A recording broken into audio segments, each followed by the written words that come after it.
Good morning. Good morning. It's Happy Easter from SRTV London. My name is Daddy Chris, and this is Wake Up Nigeria.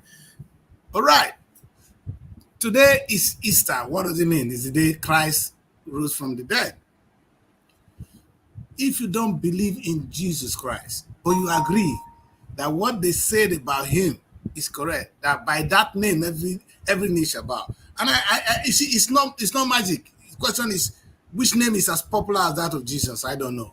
And when we say in the name of Jesus, all is coming from a sacrifice of God to mankind. And I'm happy the way it is, and we are here celebrating today that is risen. And it means a lot. There's hope. We have conquered.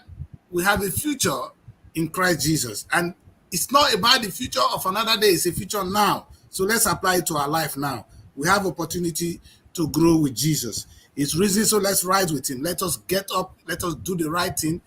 Only the right thing can set us free. But today we're going to, of course, it's Wake Up Nigeria, and I don't want to go into preaching because I'm a Christian. But sometimes I believe in God. That's my take. I believe in God. That's the Chris. But let me join you. My guys are here. They are standby. They are ready. They are able. As usual, I'm going to quickly go straight to Delta State. Princess, how are you?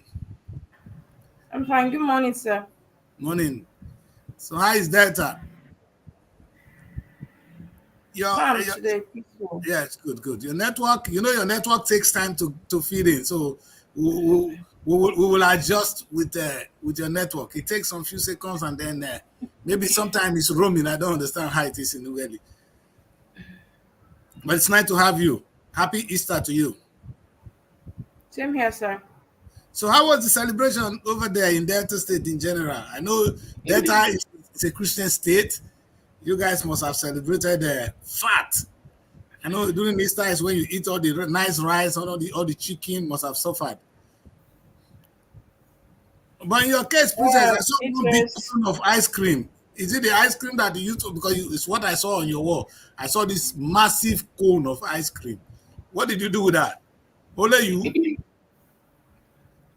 Mine is kind of personal. I really didn't celebrate. Of course, my mom is not around. This is the first Easter I Without her. will do without her. So I saw that there was no reason for me to celebrate. So I was on a very low key. I didn't cook. I just got ice cream, and I was actually pretty okay. I drove around town.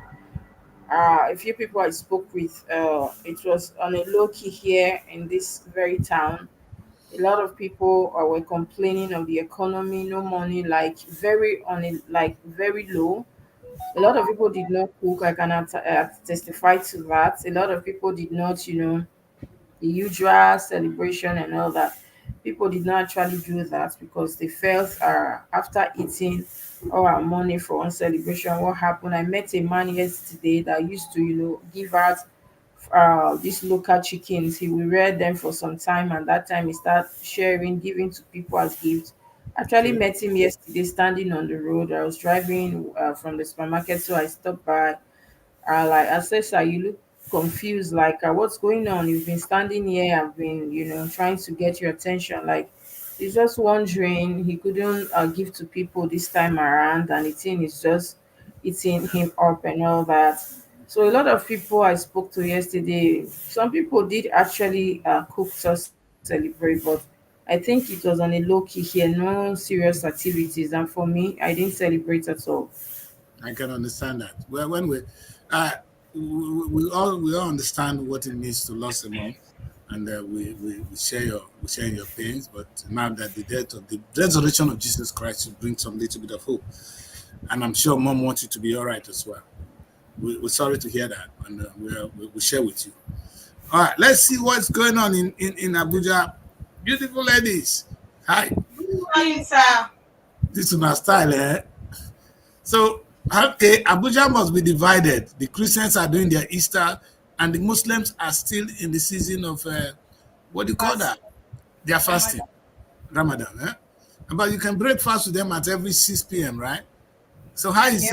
so how was yesterday for those of you? I know you two guys are Christians. How was it? For me, yesterday I went to church and then I went to I of course when I came back, I made fried rice and pepper chicken, and I went to Millennium Park. There were other families there to celebrate and all of that, and um, there were so many security personnel there, the police, civil defense. I think what the government said about making sure that these places, that security operatives will be deployed. I actually did see that they were around just by the entrance inside. And just before I left in the evening, there was this very heavy breeze. So I don't know, there were some bees, some that just scattered. So the entrance it became a no-go area. People could not go out, people could not come in. The bees were around the entrance of the park. We had to I had to cover myself up properly with the mat that I got before I ran out. Like it was bees stung some children, but it was fun. All right. Good to hear that. How about this other young lady, Deborah? How was Uh, it? well, Easter celebration yesterday was beautiful. I had a drama in church that we acted, and it was powerful. People So you're an commented. actress too, but you ate a lot of rice. Let's go there because you look like somebody that ate a lot of rice. I know So, Princess had this big cone of ice cream. I saw that and I well, was. we left the church quite early because we were expecting a guest in the house yesterday. So we go home and prepared the usual Easter food. Everybody knew that is rice. So yes, I ate a lot yesterday. Then later in the evening, rain fell heavily at our area. Well, so the night was actually cold and cozy.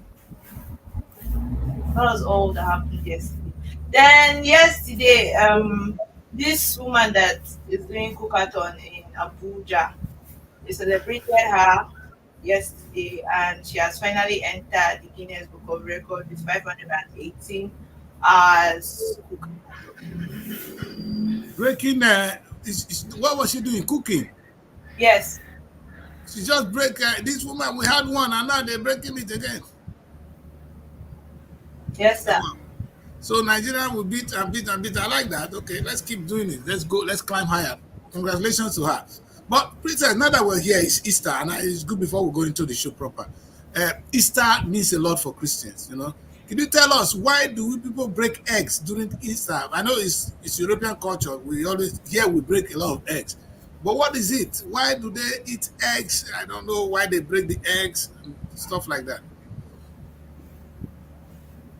I really do not know either why they break eggs or why they use a lot of eggs during Easter. That is something I'm still trying to, Find out. unravel. Hmm. Oh well. But I know that you are, as a Catholic, Easter generally means the resurrection of Jesus Christ and the hope for mankind, because that is our Yes, hope. that's right. Yes. All right. Anyway, that's it. We say we're from my SRTV team. We say to you all, Happy Easter. I hope you had a great day like us. I ate a lot of. I ate spaghetti. Funny enough, I ate spaghetti yesterday. It's about eating rice, but don't forget, nobody cooked for me yesterday, so I just ate spaghetti yesterday.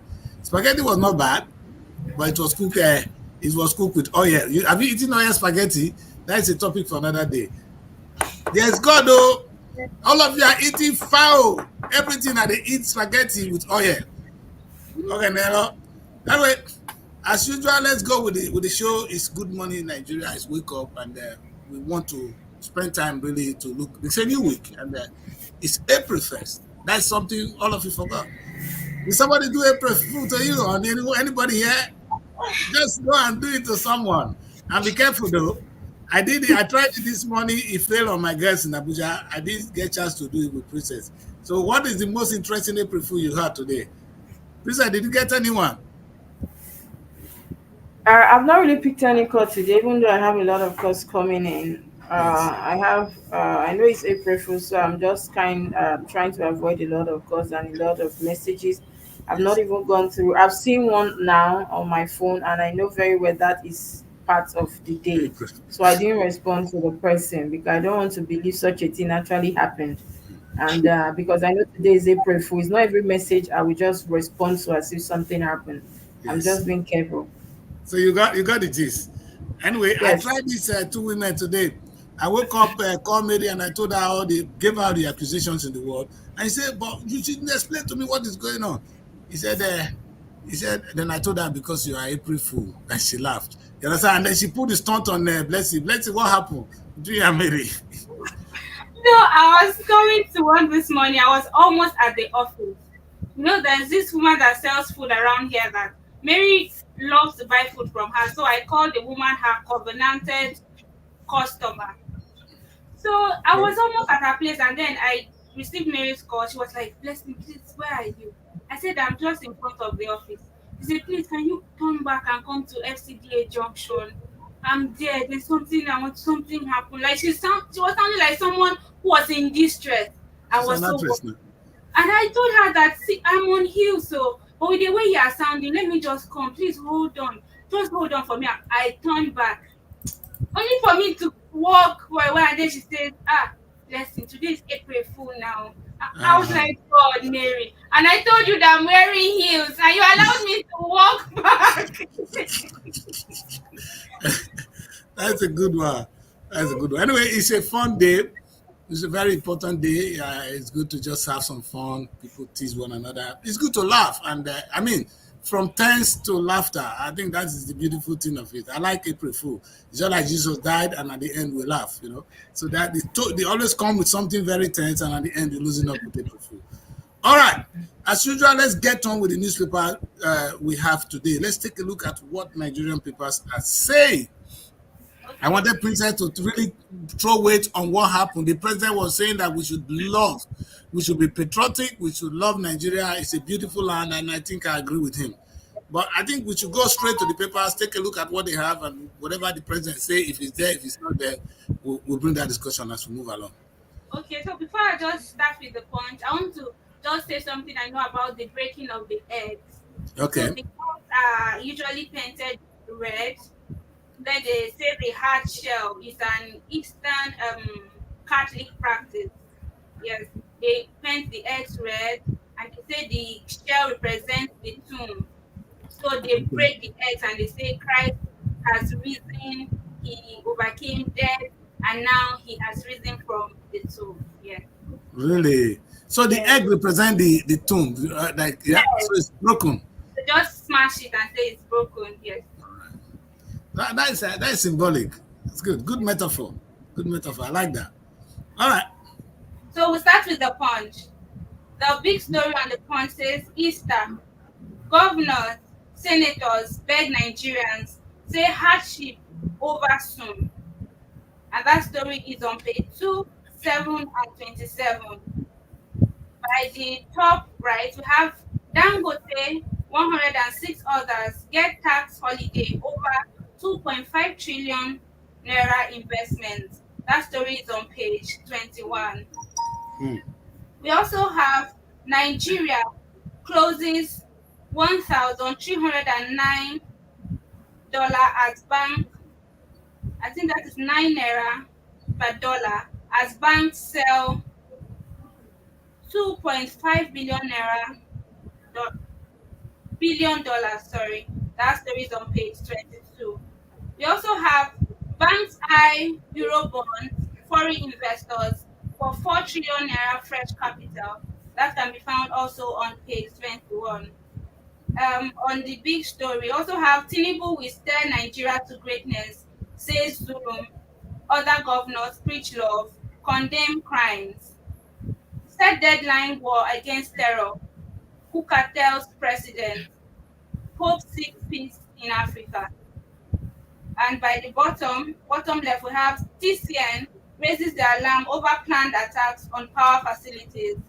That story is on page 25. And in red, we have police begin search as Benue man drowns in Ogun. That story is on page 5 of the Punch. And we also have confusion as man dies in car during Good Friday service.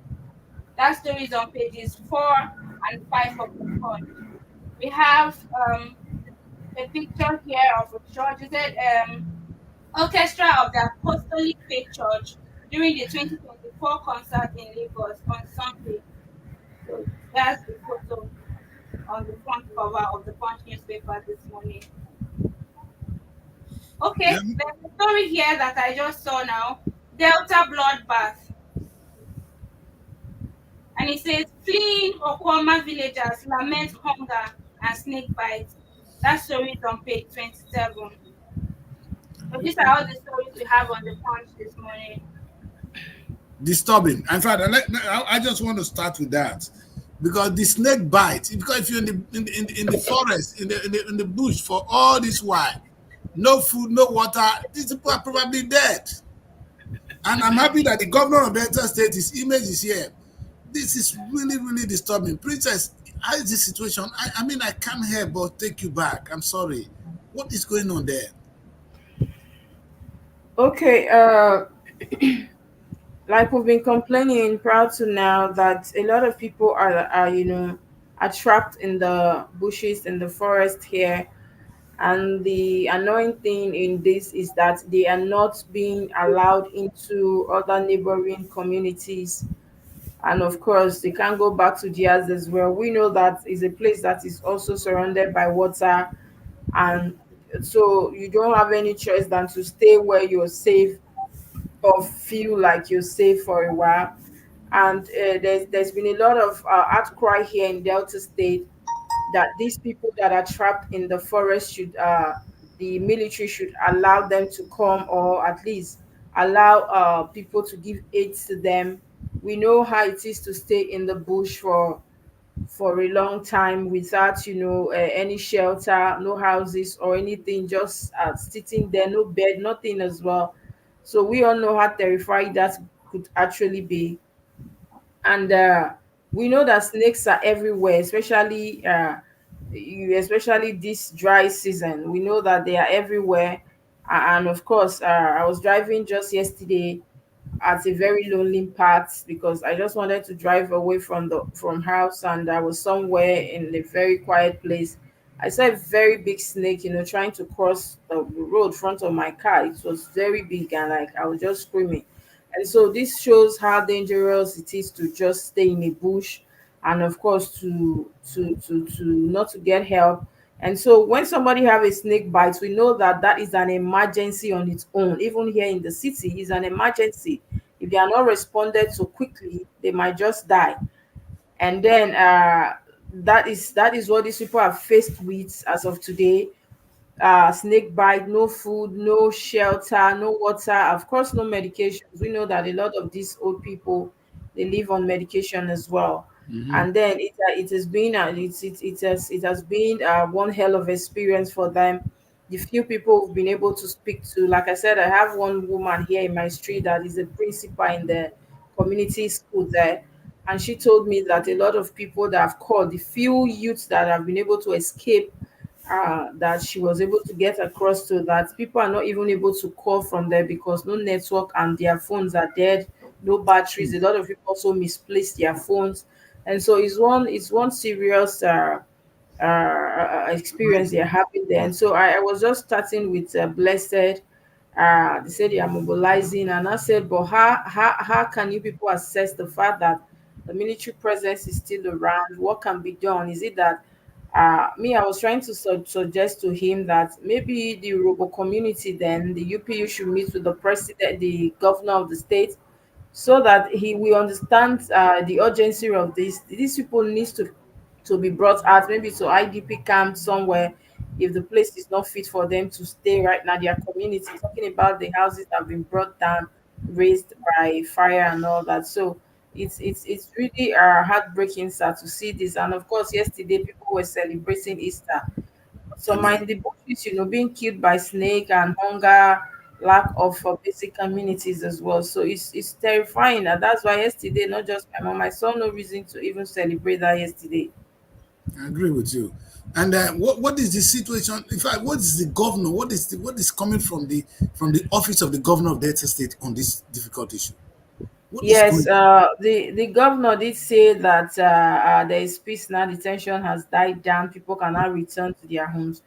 But like I will always Keep say, joking. you cannot return to where you know that the military is still around, you know very well there's more to this issue. It's not just about the Okoma people that that were displaced or killed, but you know that this is an oil producing community, and so there's a lot to what actually happened that I feel with time, or the governor, if the government, if they don't want to uncover that, but we all know the truth here. And so the governors did say the place is safe for them now. But you can't tell somebody the place is safe when you know very well that they can't access the place or military is still there. Because military already denying that they didn't carry out a reprisal attack. And so maybe something might still happen and they tell you they are not involved. So who do you hold responsible?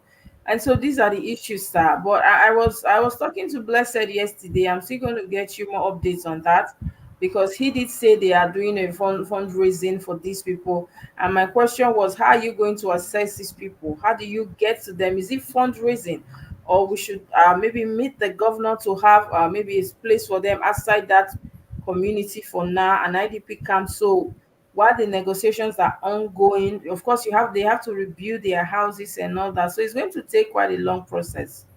Yeah, and that's what I'm saying. This situation needs an immediate solution. Anyway, let's quickly get Princess from Edo into the show. Princess, you're welcome to the show. Hello, let us hear you. Your phone is on mute. Your system is on mute. Are you Okay, hearing me, sir? now we can hear you. Yes. Good How morning. are you? Fine, thank you, sir. All right. You went in there football JC. Which club are you supporting with that? I don't know. So, It's a netball coaching program I went for. all right. And Netball. so you are a coach. You are. I don't want to talk about it all. But yesterday I know you are a pastor too. So you had a lot of rice. This woman in your and so welcome. We were just talking about. We're on Punch. We're reviewing what's happening with Punch, the disturbing situation in Delta State. Snake bite is on the people there. So we're just trying to get some of the update from Princess. Princess, what I want to say is with regard to this fundraising, sometimes I'm always confused when people, this is a community where, even though as a nation, a lot of rich people are there. Are you saying that they cannot drop food for these people at the beginnings before we even raise money? There are some people who can actually single-handedly feed these people in the bush, like you said, but they are where we cannot even get to them. And the governor is saying that they are safe. They could come back home, come back where? To the village, or come back to a place where he found for them. This is the governor of the state. Are you people not saying, is the governor not held accountable for what is happening to this community? Because the only person to be held accountable today is the governor. We're not saying he's going to fight with the military, but at least provide a place, IDP camp for them. They are internally displaced people. The thing is that, Sheriff will always do what he wants to do and then go back to bed. That is my opinion of him. We see other governors that have been very proactive in issues like this, but he only went, of course, to see the president, had a closed door meeting, came back to say the tension has died down, people can go back, and that was it. He went back to sleep. And so that's why I was trying to get it straight with Blessed yesterday. It was my opinion as well that why not maybe we should meet the governor, and of course to provide the issue is this, sir. It's not, people actually wanted to give aid. A lot of people, not just Blessed. I spoke to another guy that's saying they have some things to give to these people, but nobody is able to assess the community. And of Yes, course, you won't just go somewhere there's army everywhere. You're going to land yourself into trouble, sir. This is Nigeria. It's yes. not a place where you just, okay, something happened in that community. You are not the one to say, okay, I brought maybe clothing, food to these people. There should be You'll be a calling us proper one way of of them. you assessing. Even there was a period of time that the governor and the entourage was not allowed to enter that community. They were restricted. So this shows that how difficult it is to access these people. And don't forget that it's a water prone area as well. So it's not a place you just go, because it's not like where we are now that there are roads everywhere, anything you can easily run away. This is a community surrounded by water. So I think it needs a proper arrangement for you to go there before you're able to enter the community and then start assessing their forest. So this is not something one individual will just get up and go and do because you want to, help these people. And so, if the governor of a state, Oborevori, is not able to see through all this to know that, okay, this is not something one person can do, but me as a governor, I have the power to assess these people. I was thinking that by now, these people would have been brought out, out of that place, because they are now complaining that other neighboring villages around are not even, they are not able to assess them because they won't allow them go in. Of And so course. these are the issues, sir. There are a lot here going on. So it's not about, somebody. We have rich people here. We have people willing to donate to them. But how can we get to these people? And of course, you won't just keep donating to maybe the blessed or the Robo community, knowing fully well that these people up to now have not been able to access them. So I wish they have been brought out.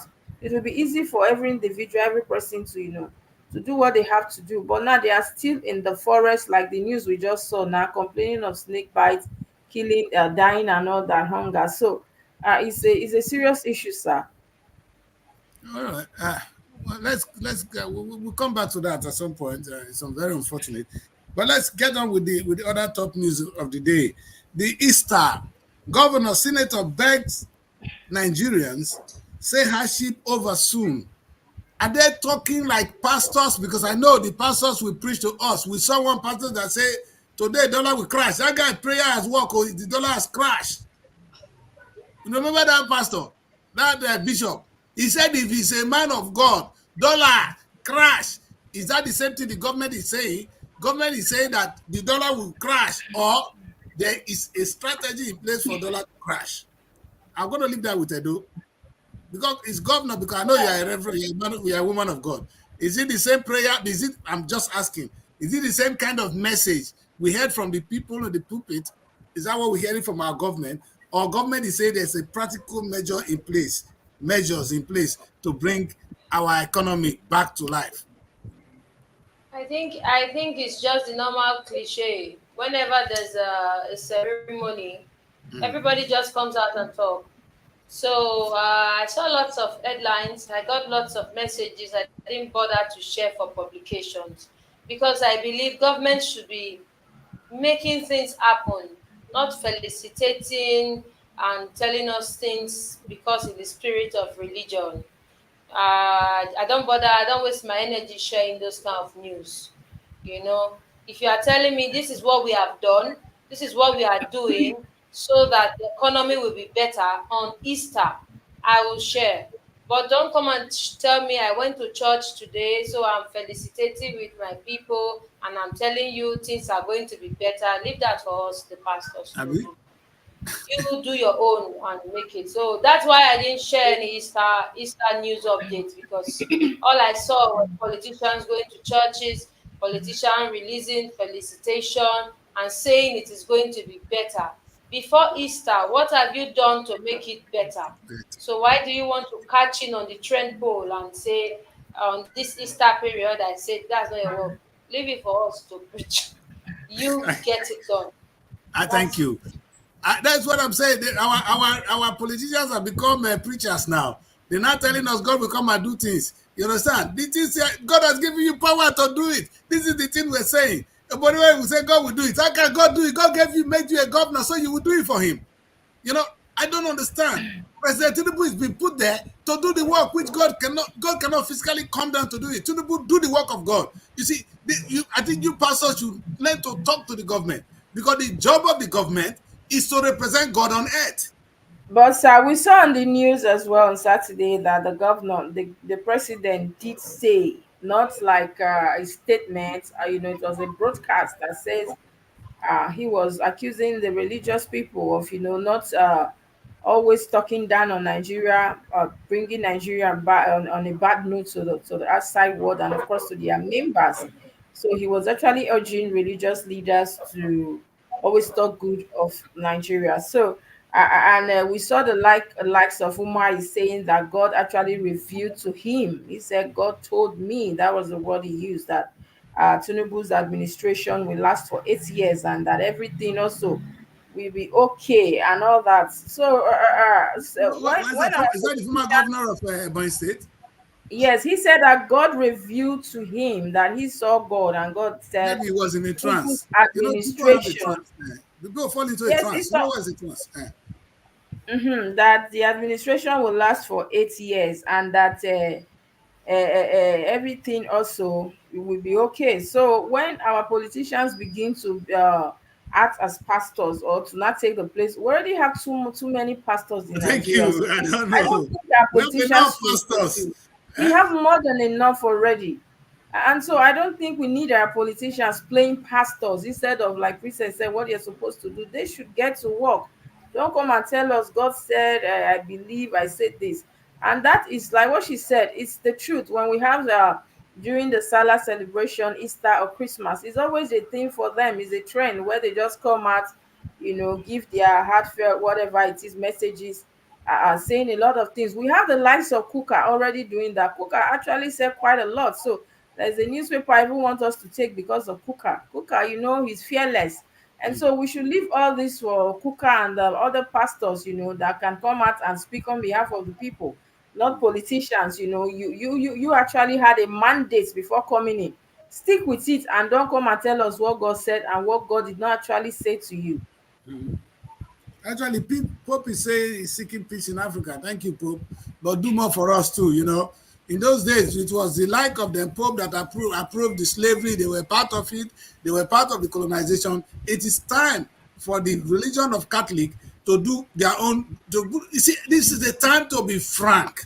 It's a time to be direct. It's a time to challenge who that's supposed to be challenged. It is time for the national association, in fact, the Christendom, to do the right thing in Africa. They came, they've conquered. Now we are all Christians. Now we are under you. Now we are like you conquered us. You took everything that your own is the best. Please come and let that good thing you do in your place come. You know, my problem is this. My only problem, my anger with my people today is I love Christianity. I believe in the gospel of Jesus Christ. What I don't agree with is when you go to Israel, let them teach you how to make, not how to plant onions. I said it again. I saw onion in Israel. It was as big as this. Onions, massive. My people are going to bed hungry. But the small money we have, we use it to take pilgrimage to Israel. No, it has to stop. If then the Christendom there should tell us the truth. No, God said we should do it. You know, and that's why I said the religious guys are not really talking to our governor. So you should tell your governor, if I'm a pastor or I'm preaching from here, Mr. Tinubu, God has empowered you to represent him on earth.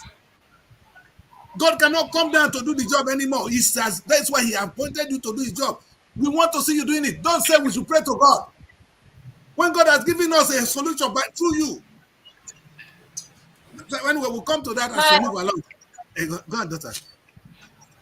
my father, my late father, he used to show me pictures he took in the Red Sea when he was floating. Lots of pictures. He was a Jerusalem pilgrim and all that. JP. So I kept asking him. I was like, "You went there. You bought Holy Bible, and the Bible has this holy sound. There's some very things, the birthplace of Christ and all that." So I kept asking, like, so you have gone and you have come. What is the take home? As in, Yes. what do I? As in, what do you? As in, you just went and you came. Many years down the lines, all I see is pictures. No visible impact. Like I went, I came. No impact. So I think the monies that we use to travel to all these places, we should be wise. If you don't have money to go by yourself, stay in your house. I don't think we should use taxpayers' money on religious activities. That's my opinion. We My own shouldn't use is, even if they taxpayers' go, money. princess, if they go, then learn other things. You see, Dubai today is an Arab country. That is where the nation is the country where we go. You know, that is the country where everybody go Is to it Mecca. people? Sir, is it people that cannot use their own money to go, that are waiting for palliative to go, that you are telling to go and learn something? It's mindset. Somebody that has his money and wants to go with a mindset, you should know that person has a very broad mind. But people that just wait for government to bring money and then use it to go on a trip and come back, what do you expect, sir? Apologies, but that's my opinion. Yes, I agree, and I don't think anybody's going to dispute that. Our prayer, even my prayer this Easter, is that God to reveal to us that our leaders are supposed to represent Him on earth, and He has empowered them to do the needful. Look at Oboriwori. Oboriwori is telling us to pray. When God has made you a governor, give you all the resources to change lives. And if you take the position now, then God will continue to use you more.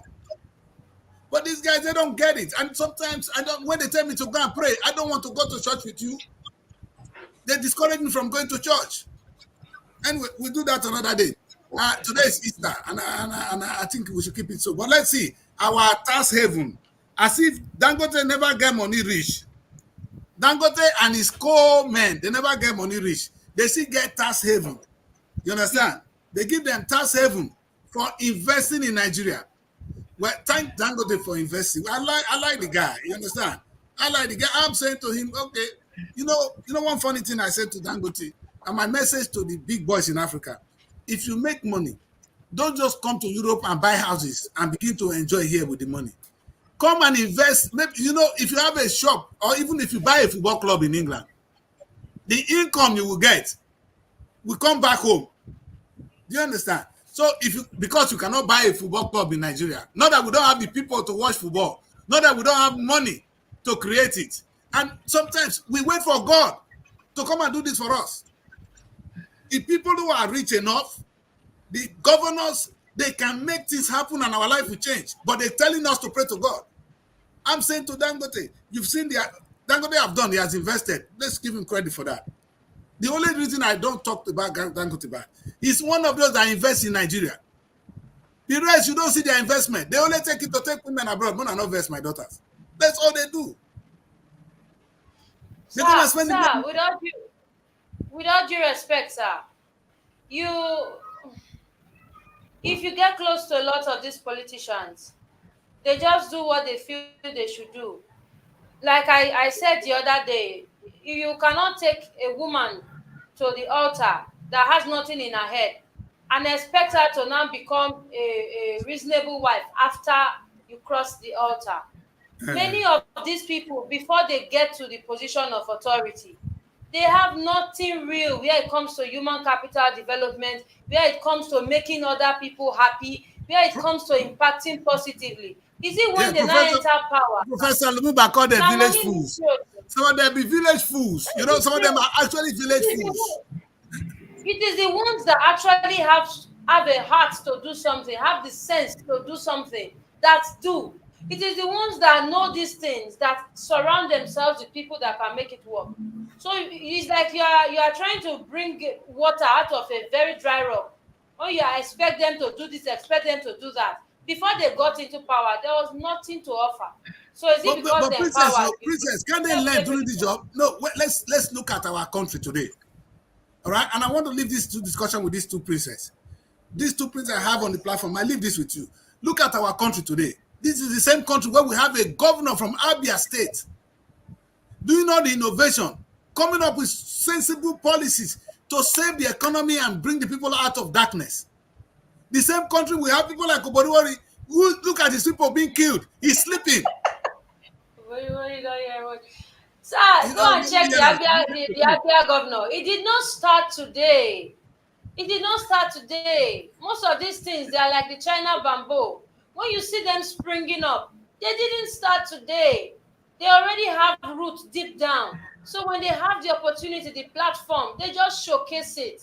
It did not start today. The board has been there. It's like the 1,000-year rose, that 100-year rose that only blooms once in a century. It did not start today. You can't give what we don't have. When you get into a place with nepotism, you fill up everywhere with your relative, your friends, and your people that put you there. Everybody is just there to cash out. Even when they do contracts, it's all bad, all cheap. Sir, you can't give what they don't have. Yes, that's the truth. Is it the princess? Is it here that is the problem? Because when we say to people, vote wisely, they say, oh, I go vote because of my brother. Oh, I vote because it's my Christian brother. Oh, I vote because it's come from my village. I vote because it's from my region. That's the problem. That's the problem we have. If not, some of these people, they be olodo, they be village fools. Look at that's what you let's compare now. Look at a governor. And like you just said, somebody gave me this instance of Indian bamboo that it takes 3 years to grow, but once it come out, it's China bamboo. exactly. And now you just mention it today, and I actually downloaded it. I want to share it on the platform today. Very, very powerful thing. You understand? Yes, it's a wisdom thing. It takes a lot to grow it, and perhaps what we lack. I know, Princess. Sorry, if we had seen another person come from Chekiri or Igbo to be good governor of Delta State, we have for say no, now Roboton. I'm talking to Princess in Delta, now Roboton. But see the Roboton. Now the Roboton, now Roboton tongue. So it's not bad. It's not bad to Roboton. It's not bad. I've never belonged to a school of thought that says Roboton or the tribe. It's when you have, they say, when you have a bad leader, the people suffers, and that's what is happening to Okoma community right now. We also saw, of course, Okowa. Okowa is not an Urobo man, and we saw also that during his tenure, what exactly happened in the states, it was just a few 8 years, and we had so much allocations coming to the states. What actually did it They do were, with all and the? you know one funny thing with the governor of Delta State, and we need to expose them. All they do is make appointment. You see how many appointments they've made so far. The appointment will be millions of appointment. And sometimes you bring these people, if we bring the people they are appointing, if you bring them down and you interview them, you will know that we are in real trouble. So it's not even about, yes. Look at you have a sitting governor, and you're seeing this Okoma now. People are still lamenting caged in the forest. This shows, the nonchalant attitude of the governor. You have been to Abuja, fine. Go back if there's need for you to go back. Keep lobbying until these people comes that you know that they are free. You know how it is when even you don't have a key. Maybe you go out and you come back. Somebody went out with your key. You are not able to access your own home. You're standing on the streets on the door. It could be frustrating. Let alone you being in the bush somewhere, forest for over 1 week now, going to 2 weeks, and nothing has been done. These people don't have, a lot of them have died already from the information I got from the principal here. And so people dead bodies everywhere in the forest. And then you have a governor that is Princess, seated in I'm Asaba. on medication, Princess. I'm on medication. Imagine me being dumped somewhere without my medication for weeks. What happened to me? Yeah, so that is the issue, sir.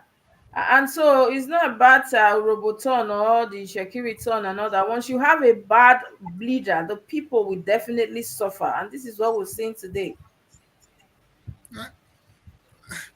We come back because we cannot escape the attitude of the lack of governance in Delta State. It has been a shame from day one. If the money that has gone into Delta State from the body time, that is 1999 to now, we turn the country, not only Delta State, to Dubai. It will turn the whole of the South to Dubai. You see that one that is dancing in Abuja? That one a dancing governor. All he do, he go carry stick. Now from that is German. What do you name? That one a FCT man. Wanna tell me those of you in FCT? Joe man, I query, no be Joe. Man. That is man. Wike. All he does is go dance. He don't go construct bridge. He said all the bridges were done by Julius Berger. He will come and dance. Can you imagine that the poverty in Rivers State today, the poverty, you go and construct bridges because there is nothing here. All we know that governor is infrastructure. I want to construct road. But when he came to office, so I'm going to do one bridge from Wadi, bam, everybody begin clap for her. That is governance. Look at the governor talking. Look at the governor solving problem, society problem. There will be electricity, society problem. We have more gas in Delta State than in Abia. But when I vote well. Anyway, let's move. You in those of you in Benway, now so kill now they keep people there. As nobody killed now today, let's see, tell us what did they happen for Benway. What is going on? If one thing not happen, another thing will happen for that Benway. When I get problem, police begin search as Benway man drown in Ogun. He drowned in Ogun. Huh? He drowned in Ogun. Anytime I see Benway, Now always in red. Benue, Plateau, Kaduna, if una come into the national news, now in red. Oh, We don't say that they misbehave, but una own are so red. Somebody don't die. They don't kidnap this. Hey, what is going on in that place? Tell us. The middle belt is in fact, this Benue State alone can feed Nigeria. We call them the food basket of the nation. Where is the food basket? Where are they? What's happening? So but you, that was then. Oh. Abi? They can't even feed the state now as it stands. That was then. Insecurity, the basket, the government. Yes, go ahead, blessing. the basket is does not no longer hold food though. It a leak. There's no food. You know, normally basket has holes. Uh, Basket where normally food no dey inside again. There's no food in the basket. the The basket a leak. farmers have been driven away from their farms. They are no longer farming. Food is not as affordable as it used to be. So I would say we are no longer the food basket of the nation, really. The insecurity has done more harm than good in this state. Anyway, we're gonna move quickly because I want us to touch some of the papers today. We've been in the show having fun for some time, but I really want to. I don't want to bring this back. Oh, for those of us who are Christian, somebody went to Good Friday. He went to pray inside the car. Now there he died. Jesus Christ don't die. He not say make we die. Let's go. I won't spend time on that. Let's do another important news. Can we go to the next paper because I think we have more pressing issue to deal with today. What's next? We'll go straight to Vanguard. Princess I from like Tribunal. I like what is going on in Tribunal. Okay, go on. okay, should we take Tribune? Yeah, so I saw this Jimo Ibrahim. He said, I am the most qualified. I like that headline. It's a pride for Nigeria. And I Okay. don't want us to avoid him today.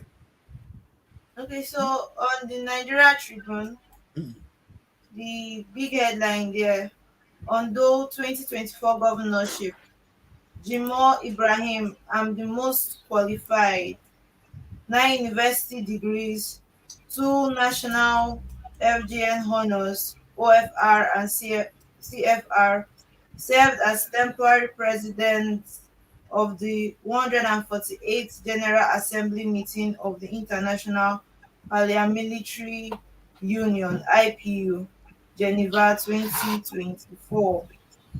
And his documents, the pictures of his documents are also It's on on, display. yes, is on So display. now, Then, because he goes school where as a good pharmacist, that's why he's the most qualified to be the governor. well, I don't know for him. There's another story that says Ekiti indigenes sue government over airport project, demand contract documents, financial details. That story is on page 5 of the Nigerian Tribune. We have a story about Kuka saying we are reaping what we sowed yesterday. Nigerian leaders are like men in a drunken stupor. That Page this 4. guy, he get Kuka, Princess. Tell us a little bit about what Kuka is saying. Do you agree with Kuka? Because two of you, the two princesses, will take us on the lead here. There is a guy who showed us all the certificate. This is good. I was so proud of him. I thought he won an award. I didn't know he was running for governor. When I saw the headline, that was it that attracted me. I said, oh, this I man is so think qualified. You know? I think a primary six holder can be qualified to be a governor than all these funny certificates. If you are going for the academia, then you can splash it all Yeah, around. I We've seen expect him many to run the professors. pharmaceutical You sector don't for us, not to become governor. you He's a, don't he's a, he's a good pharmacist. instead of you to come and say this is what I want to do, this is what I can do, you are come for you to even come and be telling us that because of your certificate you are qualified. You Look are at the not look at qualified. the display of the certificate. Let's have the paper again. Look at the display of the certificate. He's not qualified. He's not qualified. He's just the most read. It's just the most read. Governor should be a person that should feel the heart of the people, feel the pulse of the people. No, no. They How should can deal somebody? with This government is some of the people. mistake we Not come make. and bring certificates. It's not read. You want to come and read. You know, when we were having the problem with Delta State, Princess, you can recall, the problem with Oboriwori was all the certificate scandal. He didn't go to school. They were lies. They were that. Okowa spent money. They were able to suppress the matter. The matter has died. The man went to school. The school is a lawyer. It's still what the law is what is practicing in Delta State today. But this man now, who can maybe head the pharmaceutical sector in Nigeria, want to be a governor. So Misplaced you of think pharmacy and priorities, sir. governance is the same? Misplaced priorities, sir. I don't know, our governors, our leaders, or these people. You can see that somebody actually spent years to acquire all these, All this knowledge certificates, eh, and instead of you to go Abroad. to that field to to improve grow. on that sector, to improve, to grow the sector, he wants to become another thief, in the society, Let's see. Thank you, my another daughter. rogue in the society, because the Another moment they another get into Luther. that office, they turn into something else. Anyway, I really don't want to discuss about somebody with a misplaced priority. So I thank you. there's, yes, we should go to the Guardian and the First News. There are some quite interesting stories there I want us to look Okay. at. All right. uh, uh Abuja, Let's please, jump if to you can Guardian. take us, yes, take us to To the the Guardian. Guardian. Mm. Okay. The big story here says oil theft persists in Niger Delta despite militarization and private security. That story is on page 6. And we have a breakdown here. There are a lot of numbers. And Hmm. we also have man kills friend over motorcycle, dumps body in bush. That story is on page 8. We have Islamic cleric, two others arrested for possessing human parts in Ondo. That story is also on page 8. Why Nigerians suffer unstoppable power supply by TCN. That story is on page 3. We also have residents warn pro-Wike lawmakers over impeachment threats. That story is on page 5. CSOs write CJN lament poor state of judiciary. That story is also on page 5. We have Sani, Wike, and others get ultimatum to publish agreements, account for 5.9 trillion naira and $4.6 billion loans. That story is on page 6. We have imperative of managing fallout of the Okoma killings. That story is on page 12. We also have go to court, financial burden of prosecuting electoral matters in Nigerian courts. That story is on page 4. These are all the stories we have on the Guardian this morning. So, Princess, there's still oil theft with all the money given to Tompolo to to to showcase the president birthday. There's still oil theft in Delta State because And it's that, supposed and to. that was why I wanted us to even take this paper here. You could see the breakdown here is quite much, and the fact that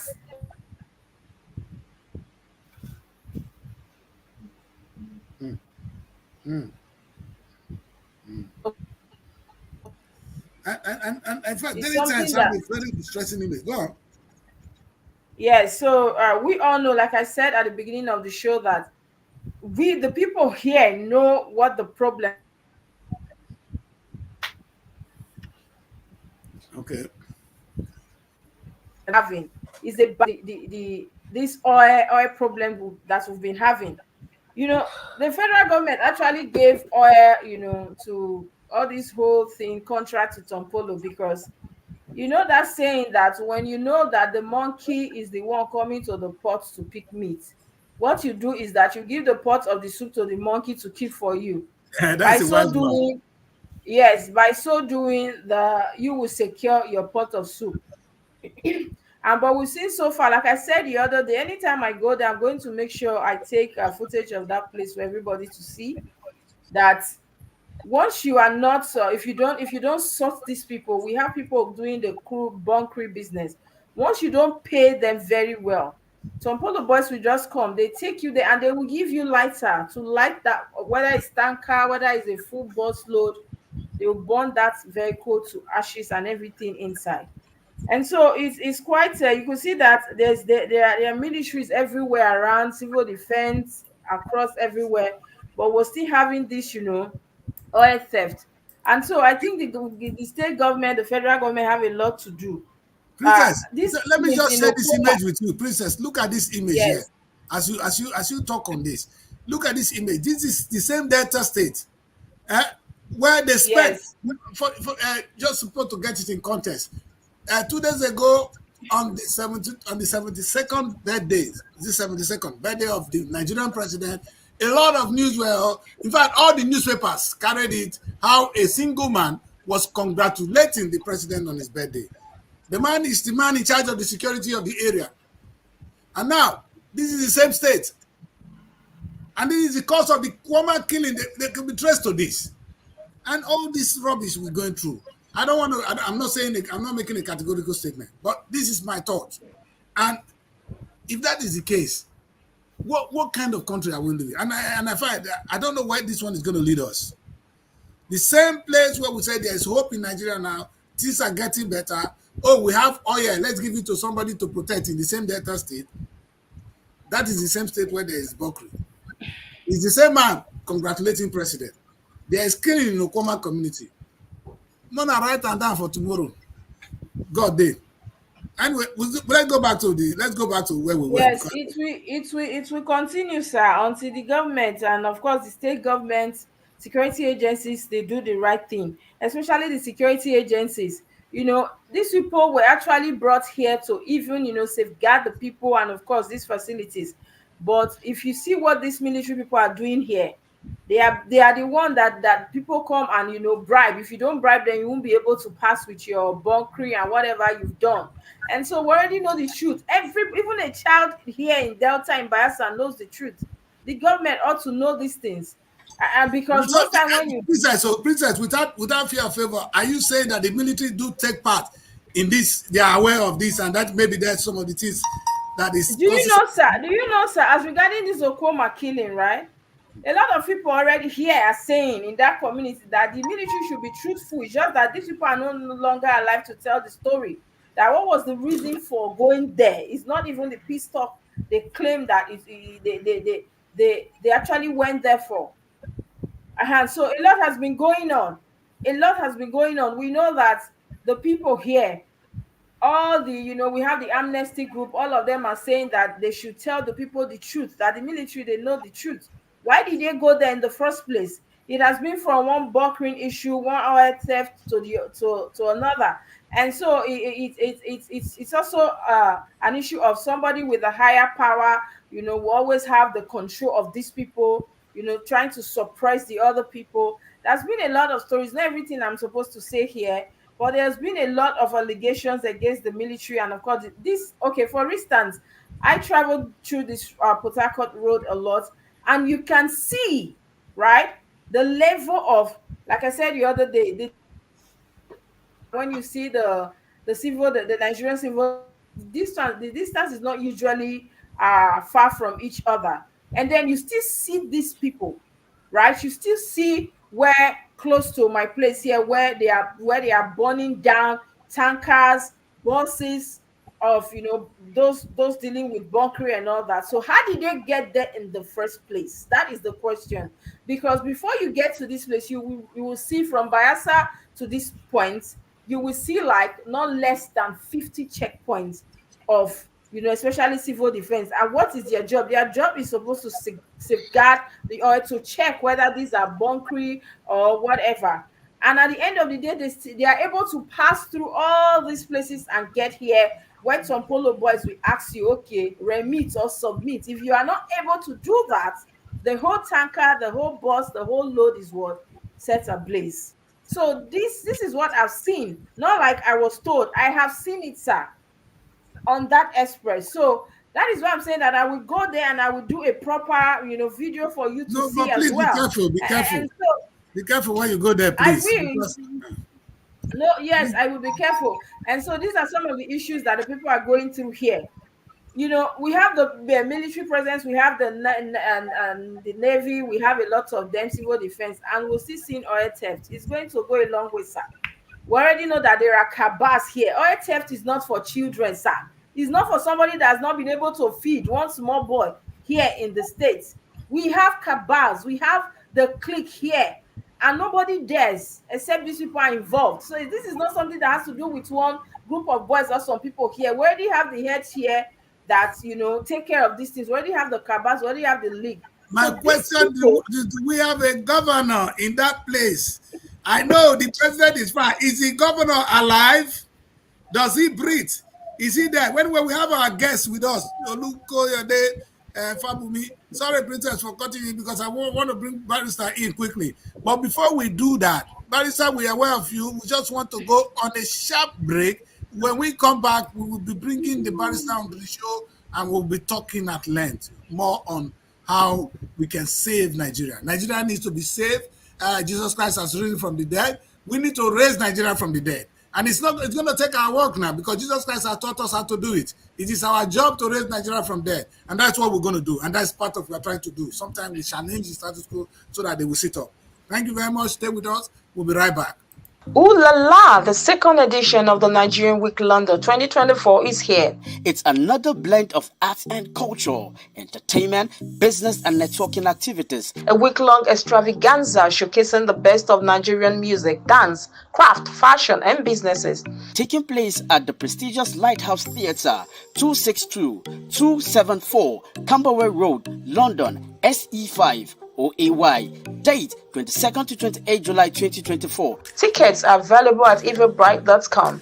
For partnership and sponsorship, please visit superiorradioandtelevision.com or call +4407 459 513 619 or +4420 3623 8755.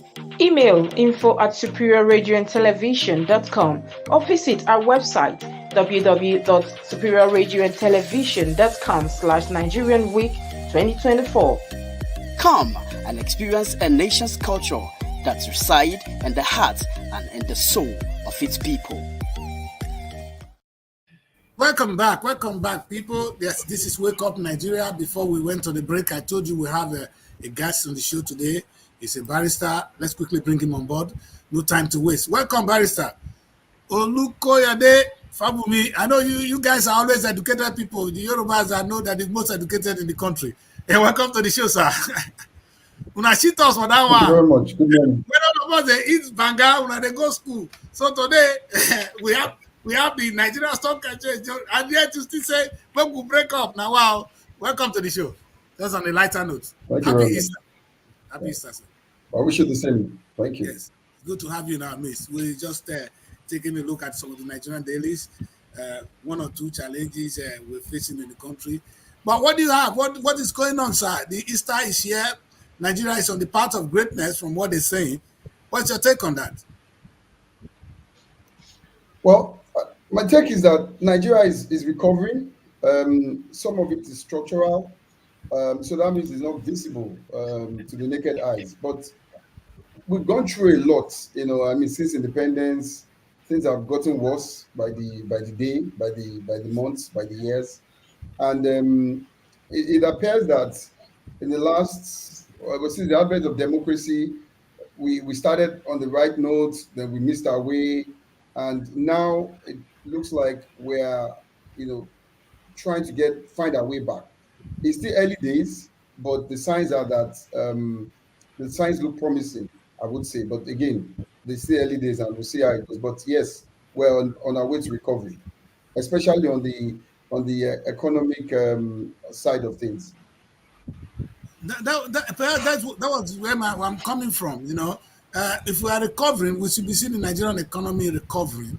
We are still depending on oil. Nigeria still don't have electricity. Thank God that the dollar is coming back alive. We see usually foreign cars. In fact, our leaders don't even understand. It's like we don't have a self-worth. And what kind of recovery? We are 60-something years old as a nation. Yeah, like you said, it's not clear to the naked eyes. What damages has the military done that the civilian has not been able to fix is all this while? And it's disturbing. And today, like barrister, I want to put, because this is one thing that is of recent. With the same state, the same country where we are, a governor of a state is been able, I'm using governor of Abia State as a case study now. He's been able to come up and address some key challenges. He's been able to address the issue of electricity, even if he has not been able to solve it well. Number two, he come up and said, hey, some of this waste in government, we cannot be paying those who already have enough money. That is a way of a constitutional society where everybody can survive.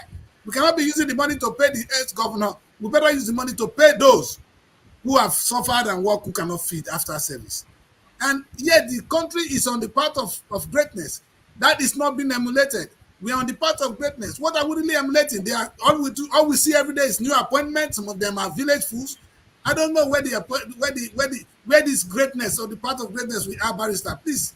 And you said it's not clear to the naked eyes. Make some open so that our eyes can see some. Right, I'll try my possible best. I don't hold brief for the government. I don't work in the government, so I know we I can't understand really that. We speak. just want to Yeah, hear the intellectual. I just want, yeah, I just want to say a few things. I mean, bringing Abia State, for instance, into the conversation. So the Abia State light situation, if you recall, the geometric power company, I believe that's their name. They've been on it for close to 20 years. Okay. So it's not something that just started yesterday. I recall Yes. during, I think it must have been Yadua's period, that, or pre-Yadua's period, that this project started. So again, you can see that it's sort of a structural, long term. I admit that we're very slow, in delivering some of these things. Some of this infrastructure can be delivered quicker. But then, if you look at it, Abia State, for instance, is just a small state. The governor has a sort of a command and control within that setup. At the federal level, is a different bottle of kettle of fish. It's a big country, so many interests, diverse interests, religious interests. So the government of the day has to navigate very carefully. Otherwise, they will run into problems. The last speaker was talking about the local situation in Delta. That would have a bigger effect on the country if that situation is not properly managed. And I think it was you that was saying it. Do you have a governor in that state? Before it gets to the president, you have the local government, you have the governor, and then, So again, from a Nigerian perspective, it is a very, very complex situation that you find yourself. Um, the most basic problem that we have in Nigeria is lack of sincerity, insincerity. That's the most basic problem. And a man cannot run a government.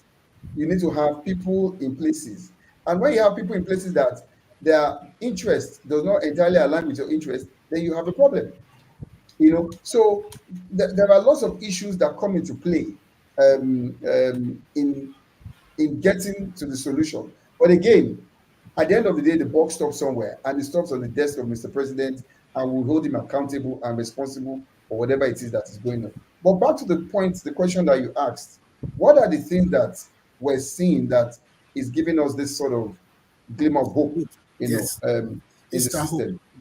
Yes. So you mentioned something about foreign exchange. So Yeah, I commended them. I commended the president for that. That the dollar is on the right track. there's been a lot of discussion. Okay. We need barrister, and we're going to be patient until the network get all sealed. And I think these are the kind of input we want, so that, like I said, it's going to give us. Sometimes we don't see what is really happening. Or that I always say something that I don't know doesn't mean it doesn't exist. Like you said, some of them are not clear to the naked eyes, and it is true. The organs in my body are more functional than the body you see. So everything you see about me is because of my organs functioning. So the things we don't see are actually more powerful than the things we see. That's why I actually throw the weight on Barrister, and I want to have Barrister back. He will soon be back, and we'll have Barrister back. And thank you very much. Once I have him, I'll bring him back, and he's going to continue that discussion. Yes, I think we could continue with the paper, but where we are is very important, really. If we can have a, yeah, barrister is right back. If, yeah, if we can get barrister back, let's just continue with barrister because he might not have all the time with us to do it. Yes, barrister. Yeah, sorry. So these are the problems that we talk about, like internet connectivity. I don't control this.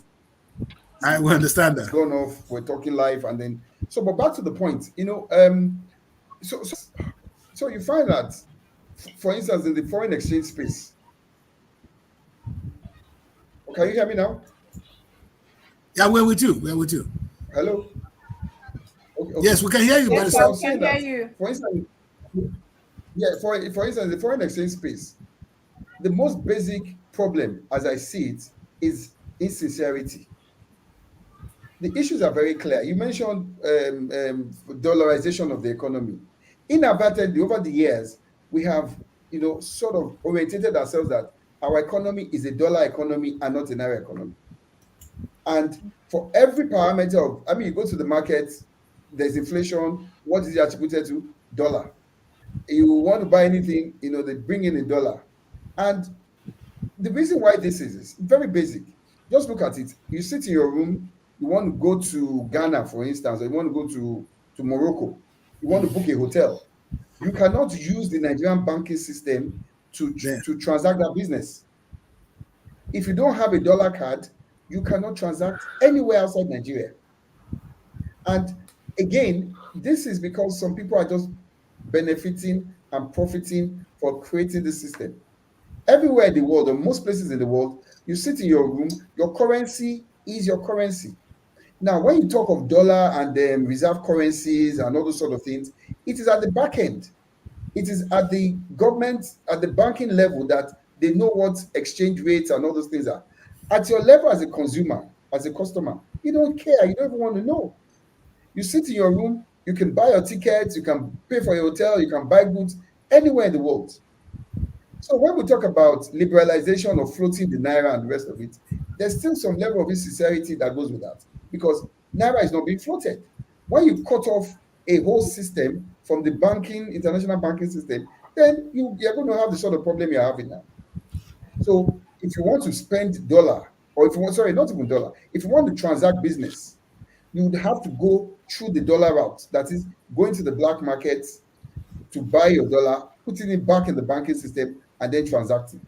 So that creates a lot of distortion in the system. But the way the CBN is going now, it appears that step by step, they're trying to unbundle some of these problems. And I mean, you can start seeing, we started seeing the results. And I hope that the sincerity that they're exhibiting goes all the way down because it is so deep in the fabrics of our society. Um, Again, some of those appointments that you made, whilst you look at issues from a broad perspective, the constitution that says that there must be a spread and all of that, at the end of the day, the president is responsible. If he makes the wrong appointment based on religious or ethnic sentiments, and the person fails or the institution fails, then is held accountable. So for me, I would just say whoever it is he's comfortable to appoint him, let him appoint the person, so long as we get the desired result. So long that the people of this country benefit from such a decision, then it's a welcome development. It's still early days to determine whether he's made the right call or not, but let's give him that chance. And for me, I think I would observe and see. If he doesn't, then, and one thing I like about this president, I mean, he's had this thing with the public sector. And one of the things he did at the time, which does not necessarily mean he will replicate it now, but at least you can use it to benchmark his performance, is that he's not afraid to make big calls. You are not performing, it takes you out. And we hope that that same energy and spirit that he had then, he can replicate it now. So we'll just wait and see. He hasn't done a year in office. He's not a state governor that he can just easily, take decisions, and then he has to consult. He has to understand the implication. Some of these things have very vast implications, security implications, just like the last speaker was talking about in Delta. It's a local issue that has a national and even international ramification that you have to handle with a level of care. Otherwise, you get burnt in it. Okay, very sir, I'm happy you're a business lawyer, so I'm going to isolate this so that I let my other colleagues, they have a lot to say here. But Okay. as a business lawyer, we have a president that came to office. He made a very wonderful announcement. Even when some people were crying, we were all applauding him. Thank you, sir. Oil subsidy must go. It's gone. Oil subsidy is gone, and one would expect that that money will be put to production. But the money was actually part of it was all we heard was, in fact, from what I have heard or from what I've seen in Nigeria, the money is being shared among the states because that is it. When Nigeria earn more money go to the states. But one would have expected that that money would have either been used to solve our electricity problem or build refineries. It didn't happen. We are waiting. We are commending Dangote today for building refinery. The government of Nigeria couldn't build refineries. We live with that. We say thank you. I want to count on two as a business lawyer. Number two, we have a president who come up that was something very beautiful. I'm jumping when I heard it here. Student loan for student. Pay school fees with your student loan. Go to school and graduate on time. If we have a nation of educated people, then we are lucky. I was commending the Yorubas today for what they've had because that is the quality of people you are going to have to sell. If you train doctors in Nigeria today, the world is we're in need of doctors in the UK. They will take us, they will beg us, they will pay us for our service, and the world is going global. Yet our education system is still I don't know what to say. Let me leave that education on because I'm waiting to see how it unfolds. All I see here is threat of strike. The child goes to school, he still not come back in 5 years. Hey, this is the same country where that's why I'm worried about the progress. As a business lawyer, if you have to advise the president on the I'm not going to be able to talk about all because let's leave security first. Let's just talk about this oil subsidy. What would have done with that money? If it's your own money, you are spending too much on something and you say, I won't pay anymore. I have that money. What do you do with that kind of money? Do you share it? That is number one. Then students, if a country is going to grow, if Nigeria is going to grow, it's the people. Yet the students are not going to school. The ones that go to school, they don't have quality education. Now everybody's sending their children abroad. The money, you know why this education is disturbing me? The amount of money Nigerians pay in school in the UK, that I know. School fees in the United Kingdom for foreign students is £14,000 minimum. Imagine that amount of money being spent in Nigeria. How many of us are here studying? And this is a country that we are clapping for a president. No, I'm worried. Maybe you have something you tell us in only these two first. Let's go with that, Barrister. Right, thank you. So on the issue of the subsidy, I completely agree with you. I think, in my opinion, I think the president was a bit hasty in making that call. He didn't look at the data before him. If he did look at, and there's no way he could have looked at the data because he made that announcement on the first, in fact, at the Yes, sir. inauguration. So he Yes. didn't have the facts before him. My view on this is that it was a very hasty decision. I think there are better ways in which we could have looked at it. I don't believe that we should remove subsidy from a critical infrastructure like oil. I believe that people have benefited immensely, unduly from the subsidy regime that ought to be brought to book and accounted for. If the president had looked at those statistics and he had taken his time to review the impact and all of those things on his decision, I bet he will probably not take that decision the way he took it.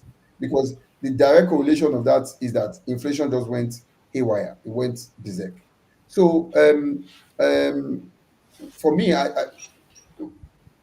whilst the decision may be correct in a part of it, if you look at it from a more social aspect, this is one of the things that the president should have looked at Okay.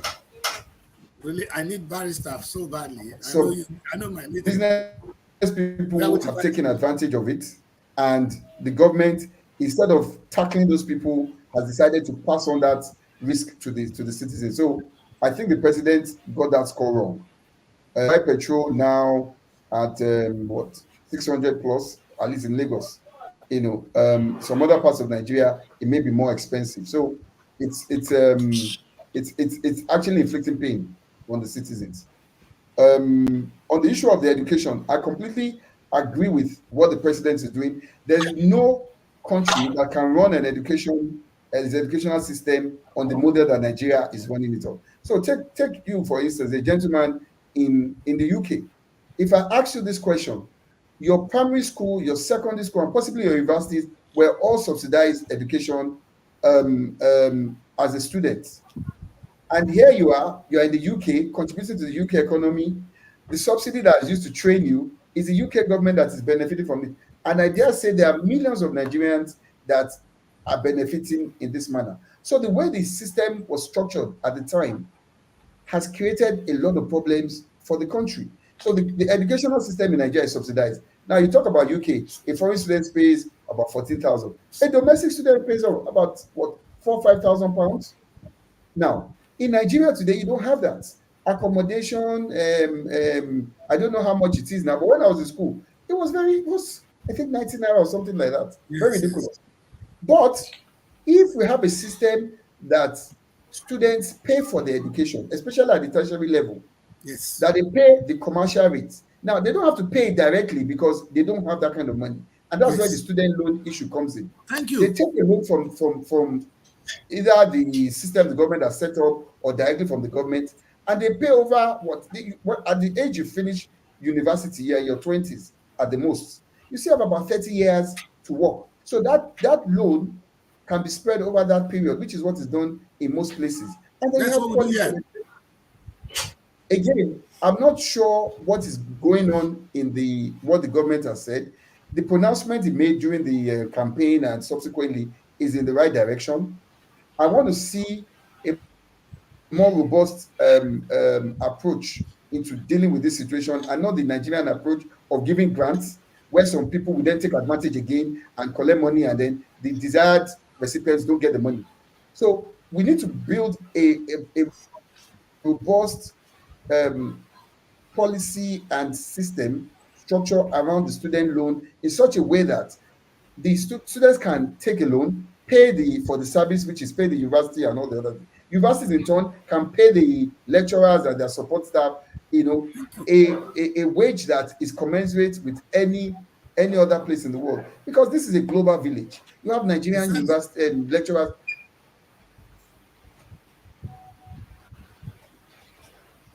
The only reason why they're going is because there's better competition, competitive price payments elsewhere. But if you pay a lecturer maybe about $3,000 $4,000 $5,000 a month in Nigeria, you will have people going abroad.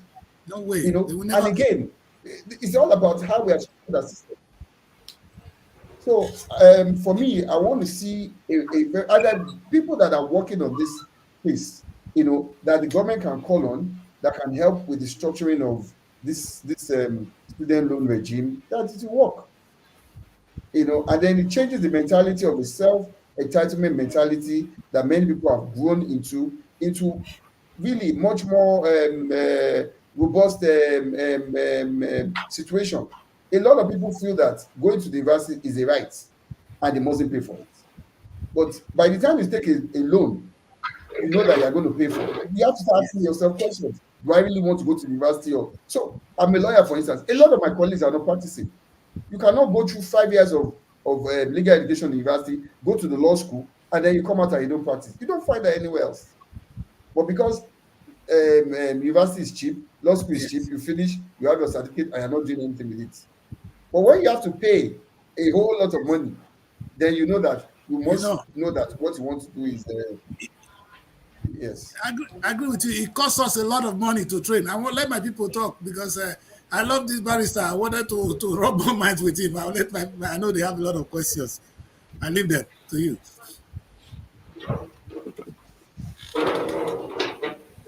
Princess Delta. Yes, sir. You're welcome, sir. Thank you so much. No, I know as you specialize in business law. Let's look at the current economy situation now we have and how it's affecting businesses. We know that prior to now, a lot of businesses have been packing up. Companies are actually cutting down, and of course, at this they tie to the economy. And I'm going to come to infrastructure, but even though they are blaming this on infrastructure as well, but let's look at the business side of it first. Now we've seen a lot of businesses over how many months now, packing up. A lot of whether big, small businesses are packing up, and the rate of running a business now in Nigeria is something that is actually affecting everybody. Now, what do you think can be done as a business lawyer?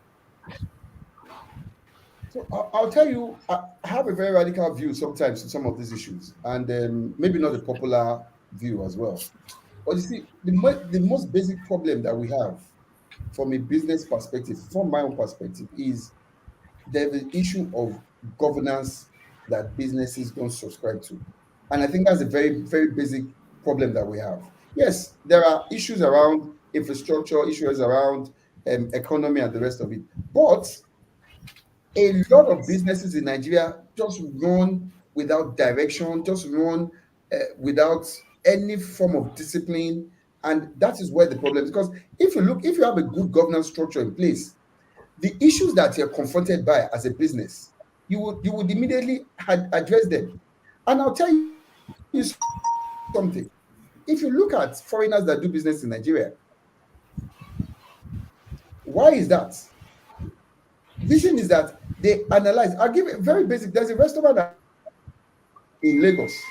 They sell very, very lovely moi moi, excellent moi moi. But guess what?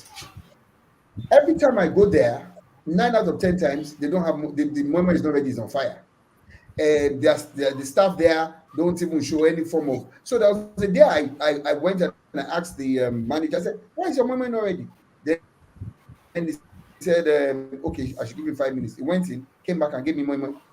But normally, I send people to buy for me. They wait their hours on end and stuff like that. So in that sort of business, is governance. The people at the top have not put in place enough um, internal control mechanism to work for that business. But guess what? If that business folds up, they're going to blame it on the government, not on themselves. They have not done enough. What do you call that thing?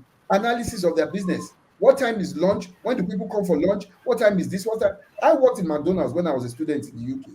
I know the way and manner that all those things are regulated. The governance to the last piece of bread, burger, and everything is accounted for. What time you should go in. All those things in Nigeria don't exist. If you look at the Lebanese and the Indians, they run the same business with Nigeria. They're still in business. But with us, because we don't have that culture of having proper governance, before you know it, you make some money, you go and build a house, you buy a car, you buy land, you buy this. Meanwhile, the money is gotten from your business. And now when it's right back in the business, you don't have anything, your business falls up. The next thing to do is blame the government, blame this, blame that.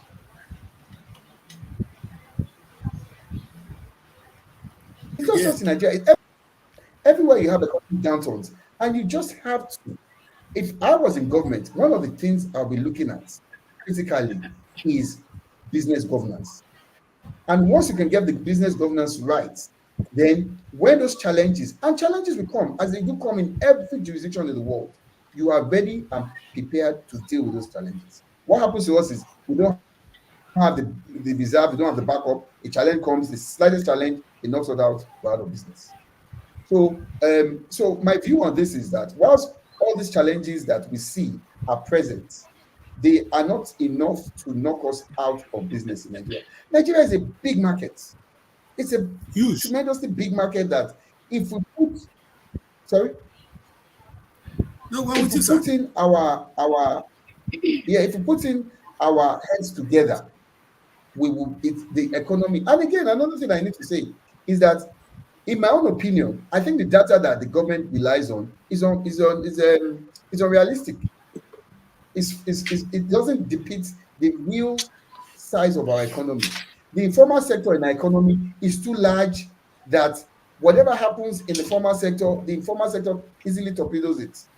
And that's why sometimes you see that some of the measures that government is trying to take doesn't really have direct impact on the day-to-day livings of people. And that's again is back to the governance issue.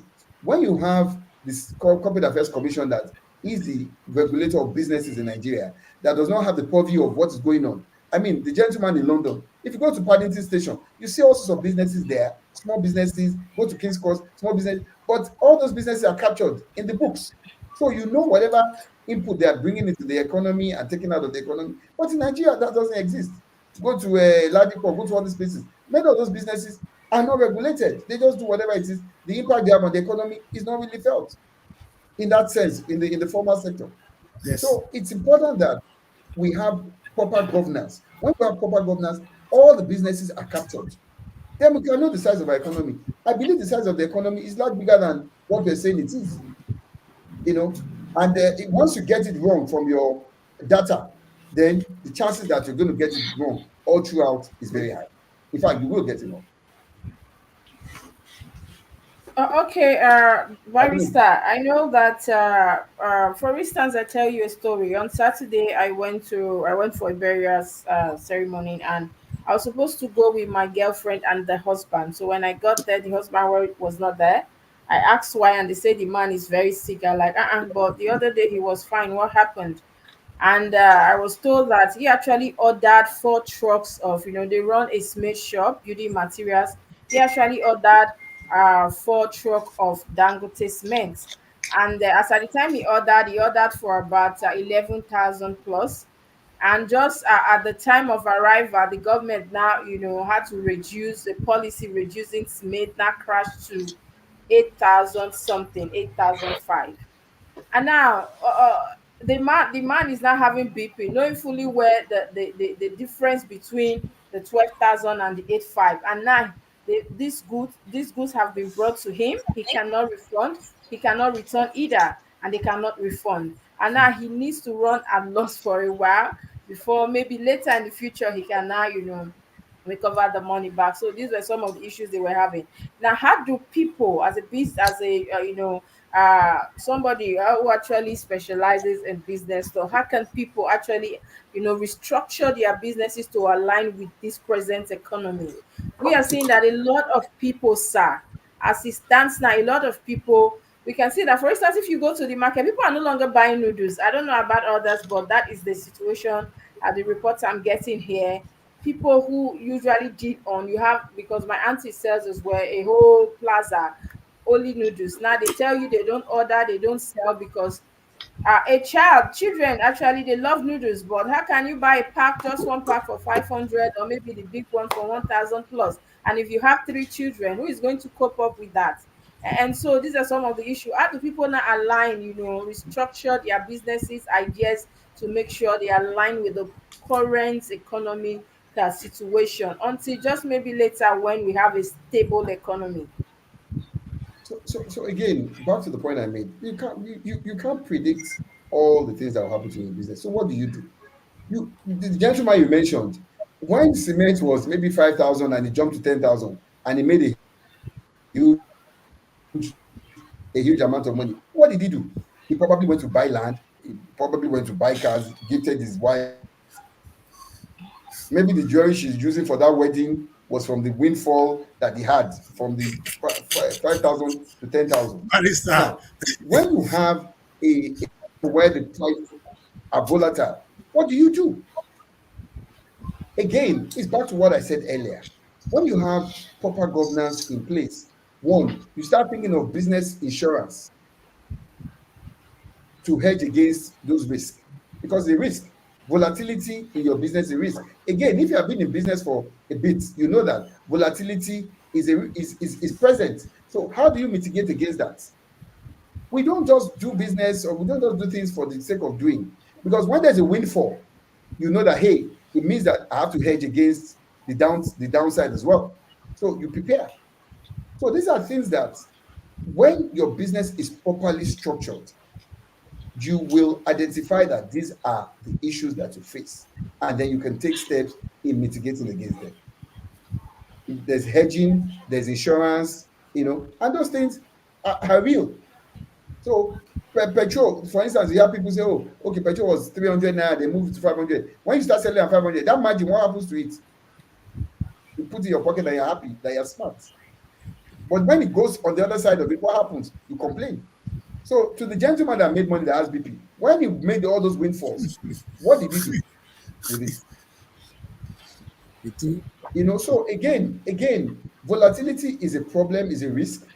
If you're doing a proper business analysis, you would have identified it as a potential risk, and then you try to deal with it. But we don't do things like that. We just common sense. We just use our common sense and buy cement at. Same thing for the Indomie, you know. So from the consumer perspective, when there's a dip in the economy, of course, the purchasing power will reduce. What does the company do? It has to look at itself and say, so let me give you a good example. If you know, remember the tin canteen, the liquid milk, sorry, the powdered milk used to be in cans in before. Used to be big in cans. Yes. Was it Peak Milk and the rest of it? I Yes. can't remember the one that came. Was it Dano or what? Cowbell. Cowbell came. Cowbell. Cabell, Cowbell Cowbell. decided that Cabell. the cost of, yes, cowbell, the cost of producing in tin that made pig very expensive, they dispensed with it. They started doing it in sachets. They found out that people could not buy in the big tin. They brought what they call then poverty packs, because people would just, the one you use here and then, they did it, and then the market changed. Before then, tin milk would have been, pig milk would have been, comment that people are not buying. But cowbell came in with an innovation, and then what happened? The market continued. So those are things that when you have your head schooled up properly in business, and you have the right structure in place, you have the governance structure in place, you will find out and you resolve it. So again, we will always find challenges. What makes the difference is having the right advisors to give you the solutions to the problems. Wow. And Sorry, I know just madam. I before don't. we let you go, Yes. Barrister, maybe my teams also, other people also would love to ask questions, but let's talk about infrastructure. We know that in Nigeria here, most of our, politicians, most of our governors is all about the infrastructure. And, right now there's a news, there's one headline now everyone wanted us to look at. Serap is actually dragging Wike, Sani, and a lot of others, to account for a certain amount they actually borrowed, they termed for, they're supposed to use for projects here and there. And now they say Serap is alleging that these projects, they should show us the project, they should be specific, this amount of loan we took was for this and that, A and B. And so these are the issues we have. When we talk about infrastructure, it's as if we live in a country where most of our politicians, most of our state governor, all they care about is infrastructure. And the infrastructure we are not even seeing at the end of the day, but they tell you, okay, is infrastructure, we are constructing road, we are constructing bridge and all that. And you see a senator of the Federal Republic of Nigeria coming to their state to do street lights and all that, and they tell you this is what we've been able to achieve for the past 4 years, which I see as shameful as well.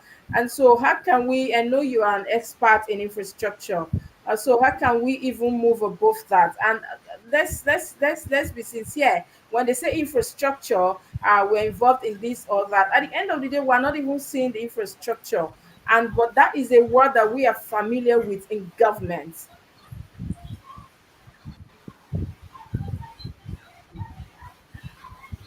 Hello, barrister, are you there? Okay, I think we have a little Yes. Yes. network Yes. issues there with him.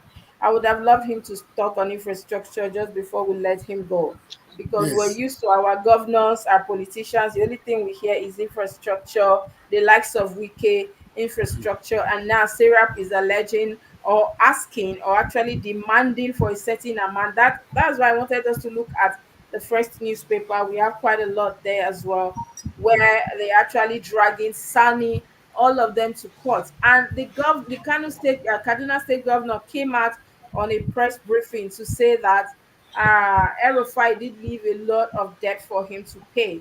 There is a serious commotion right now going on in the state within the women leader in APC. She has been suspended because she is actually calling out the governors who are saying that is a lie. Tell us what you've been doing with the money that you actually met and the ones you have borrowed as well. And Please, so we are used to our um, government borrowing money in the name of infrastructure.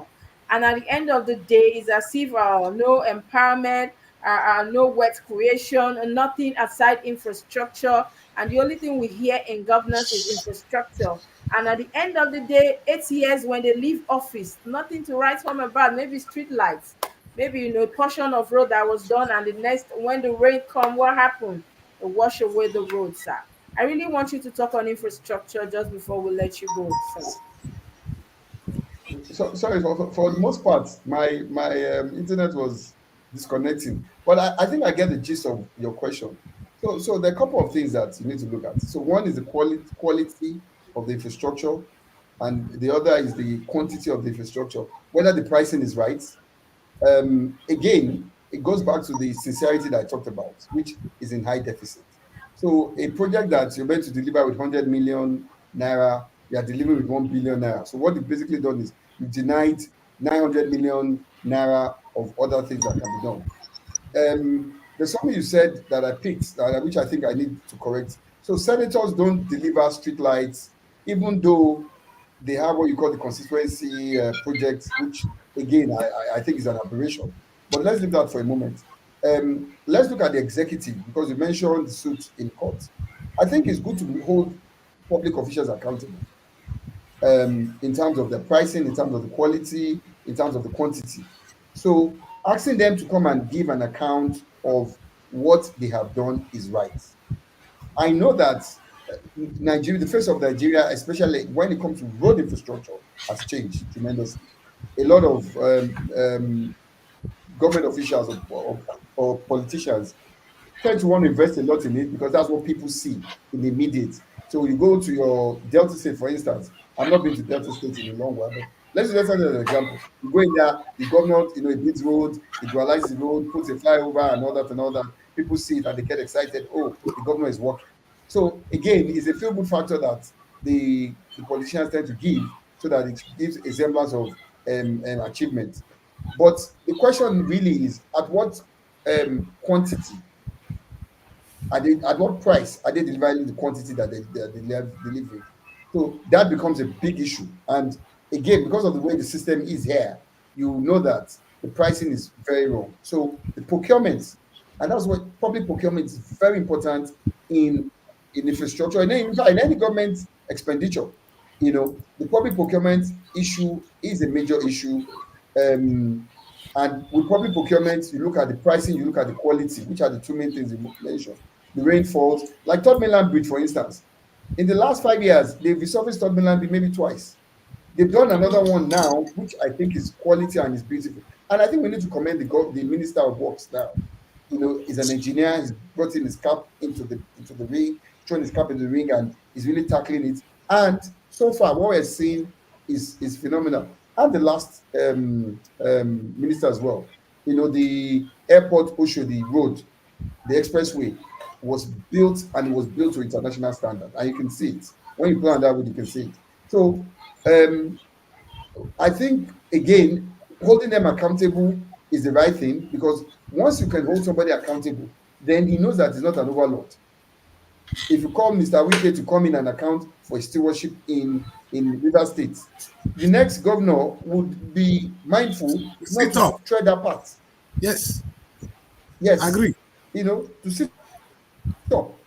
And I don't think it's only by courts. I think advocacy and this kind of program should also mention. I know there was some people that try to do project trackers, that you say that you are building XYZ. How much they'll get independent Yeah. valuers. So how much will it cost to do this road? And if How it's much? going to cost you, say, 100 million, then the challenge, why are you paying 1 billion? So we need to get to that point. And that also ties down to another issue that we've not mentioned: taxation. When people are paying their taxes, because really, the way government is funded is true. When people are paying their taxes, then they can put government under pressure. But situation where nobody's paying tax and they are now complaining government, again, in advanced jurisdiction where the gentleman is, if you don't pay your taxes, you know what's going to happen to you. Royal Majesty's customs, You they go will come after you. the And fastest way to get to that will pay. make you to be accountable. Yes. So again, to your point, the infrastructure that we're seeing, more infrastructure are coming in. Most of it, in my opinion, are not entirely sincere. But at least one thing I say about infrastructure is, when you put a road in place, whether it's good or bad, what it is that infrastructure is there forever. You dualize the road, you expanded the road, you've created a new road. That infrastructure is there. Hopefully, the new people that come in will then build up on it and then surface it in a way. If you build a school or build a hospital or build a prison or build any social infrastructure, it's going to be there forever. So at least we are on the right path. Are we there? No, we're not. Do we need to do more? Yes, we do. Do we need to hold people accountable? Yes, we do. Do we need to pay our taxes? Yes, we do. Do we need to put things in proper perspective? Yes, we do. But the most important thing from your question is that public officials should be held accountable. Barrister, And I'm going to cut in here. Sorry, Barrister. No, Barrister, before you run, very important one. Sino Achebe wrote a book. He said the problem of Africa is that, and Nigeria, is that of leadership. He said he blamed everything on leadership. And we might not agree, but let's come to this. I'm not going to go far. I'm going to Barrister, just take a look at the Nigerian Tribune today. There is somebody running for the office of the governor and said he's most qualified. And I'm sure this man is a pharmacist. no, he's actually a lawyer. Is he a lawyer? All right. Yes, a lawyer. Yes. And where all this certificate coming from? What is it? And the guy is disappointing lawyers. So let me just say this. Yes. The problem is not leadership per se. The problem is actually followership. Because hey, when we vote, who do we vote? Some of these people that we are voting in, we know their antecedents. But what do? We still run after them. Some of these people are criminals, we know, and we still run after them. But when you have the followers refusing to follow a leader, I'll give you a good example. Look at Lagos State, for instance. In the last election, the current president was the governor of Lagos State for 8 years. His party has been the government in power for since democracy started, but he lost the election. And what message was that to him? We will not take it any further. So in the next election, they had to work extra hard to ensure that the people of Lagos State can see that they are the right people to be voted. So when the followers start, that passive message to them, then of course things will change. Barrister, but do our vote count? Our vote don't count. We know that we will vote, they will give us a different result. How can that would have been the great thing to see? Yes. Yes, the vote in Lagos counted. Yes. Because it was across overwhelming. the country. No. Hold on. Hold on. I'm using facts to address this issue. In Lagos State, the votes counted. So when you have a notion that your vote does not count, you've already lost the battle. You've already lost it. But when you say to yourself that our vote must count, it counted in Lagos. President Tinubu lost Lagos State. You're right. And that was a clear message to him. Agree. So people that thought that Tinubu cannot have monopoly of Lagos came out and said, no, we will not accept this. And Tinubu threw his hands and said, hey, Sanwo-Olu, you're on your own. No, you have to go and meet the people and then appease them. Yes, that's what Sanwo-Olu did. Yes. That's a good one. Thank you. Thank you for throwing because Barrister throw the blow to us. And I agree with you, Barrister. We vote the wrong leaders. I remember when we were doing this, I took Princess today.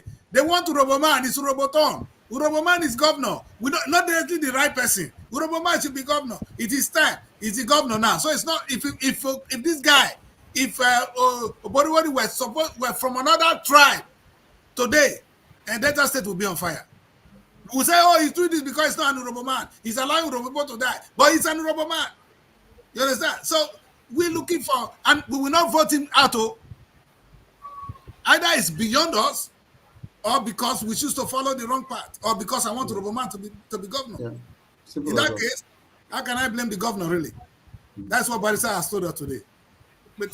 Well, thank you so much, Barrister, for being on the show today. We appreciate your time. Thank you so much. And on the lighter note, I'm going to find the gentleman. He didn't get my pronunciation of my name correctly. So don't I'm going to send me.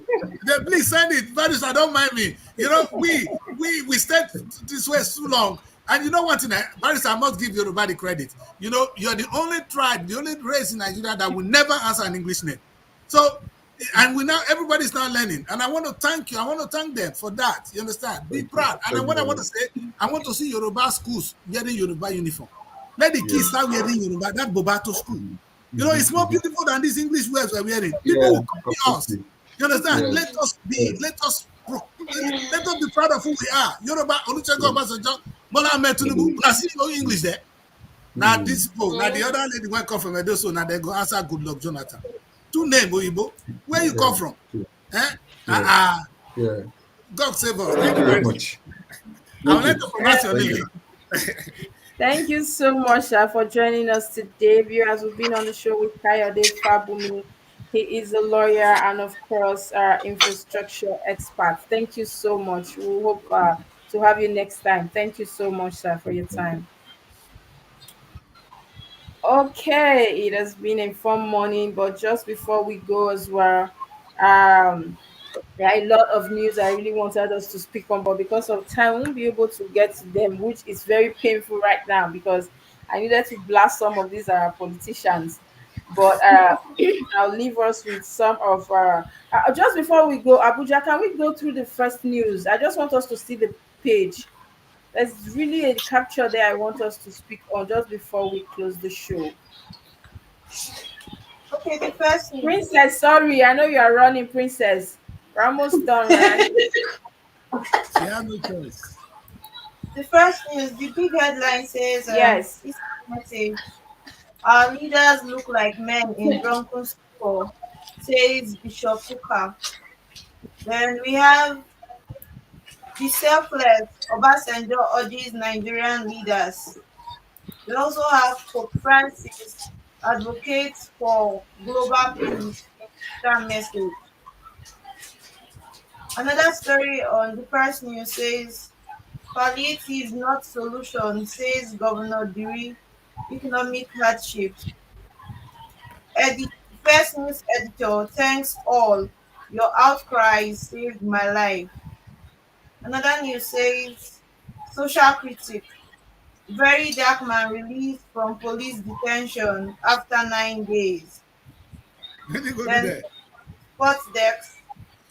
Liverpool defeats Brighton to go top as Arsenal Man City plays goalless draw.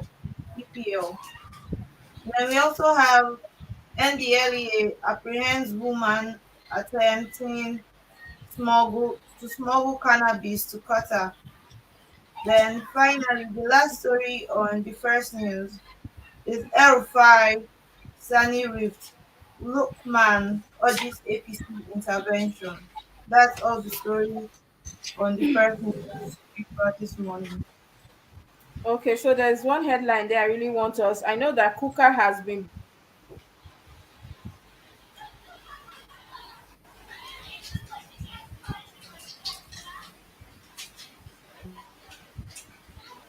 Okay, princess, your that we do. network.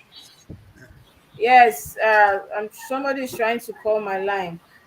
It's only a drunkard that will do such a thing where you talk something now, tomorrow you will do another thing. Once they get into power, they become drunk, so drunk with power, and they don't know what they actually do in their Princess, offices. oh, But princess, do you think, no, let's take from what the barrister just said. Maybe it's we that we are the fault. Because if we vote somebody into power and we continue to defend his wrongdoing, then it's our fault. It's not his fault. All in the name of It's them, party. if we can come out and say, no, but what you're doing is wrong. What do you think? That is where we are. I think we should ask ourselves questions, Nigerians. Do we really speak truth to power? Or because of the 2 naira they're going to give to us? We do it during the election, we do it every day. Eh? I cannot say the truth because it's going to, because if we say, if somebody want to hear the truth, he will sit up. If President Tinubu hears the very truth, he will sit up. and the people around them as well, the paddy, they, because most of the time their families, their closest Yeah. So whether we want to blame our leaders or not, today, friends have a major work to do. And then, yes, sorry, the commissioner from Plateau State is trying to reach out. Maybe something is happening there. I don't know, but I'll talk to him now. okay. There's one news here I really want us to look at just before we close the show that says hardship, economic hardship, palliative not solution, says Governor Diri. And that is the point a princess was trying to make the other day. We can't keep giving to people. You bring palliative, and there's a news I saw also where the resident went to invade the government warehouse, and they actually went What happened? They will be called thieves, hoodlums. that government house was actually carted away with. This shows the level there is hunger in the land, and it's no longer news. But regardless, I don't think giving palliative it's always the way out each time. You keep giving for years now. That's what we've been seeing with our politicians, with government. They keep giving out palliatives, and at the end of the day, the issue is still there. So why not tackle it from the roots, right? Yeah, Princess, that is what we've been preaching. That it only come from what Princess said too. Princess said, how do you expect To somebody to give what he does not have? Eh? That's true. You cannot give what you don't have. If you see a village fool and you vote a village fool to be governor, you're going to get the governance of a village fool. He's going to come up and preach the same gospel. You know what they say? Oh, infrastructure. That is what they say. Oh, listen, our government have you seen the last one? The last one I heard in my place, somebody that went to the House of Rep, he brought street light. And everybody were clapping, street light don't come, oh, more they come. If I talk, they go tell that the quiz don't start, so I keep quiet. On a good day, I was so pissed that is our problem. Street light, I not talk. My place say metal. But I can't close my mouth. But the closed mouth is what? The closed destiny. Close destiny. Ah, Anyway, that would be a good place to wrap up the show today. It's a time well spent. Thank you all for being on the show today. Daddy Chris, Abuja, Debbie, and Blessing, and of course, the gorgeous princess from Edo State. Thank you so much for being on the show today. Hopefully, tomorrow we'll do this again. Just before we go, I will not leave you with my former quote. I want to leave you with this quote today because there's a news on Vanguard that says, "Man kills friend over motorcycle, dumps body in the bush." Please, how well do you know your friends? How well do you know the people around you? I've always said trust no one. I don't trust people. The only person I used to trust was my mother. I don't trust even my siblings. I don't trust anybody, not so because princess, they you are not bad trust people, him. but because So but you not because trust anybody, princess. You not trust that the Chris. You not trust SRTV people. Ah, wow, don't have hold this girl. Oh. it's not like that, sir. You know that thing they say that change is the only constant thing in life, and Agree. people can change really quick. Look at this man now. Man kills friends over motorcycle, dumps body in the bush, and so we hear different stories every day. And human being, you can even see the story under that say cleric, Islamic cleric, two others arrested for possessing human parts in Ondo. And so I just want to urge people, urge Nigerians, know your friends before you trust them with your life or anything. Be sure also that they are not people that will leave you behind or can actually change in 1 second. For me, don't trust. You can be close to people, but don't trust them with your life, man. Just leave it in the hand of God, please. Because anything can happen. People can change really quick, and we live in era of internet fraud, yahoo guys. So anything can just happen. People just want to do anything to make money, the quick get rich syndrome and all that. Please know your friend, and before you leave them with anything, even your food or anything, make sure you are in a safe hand.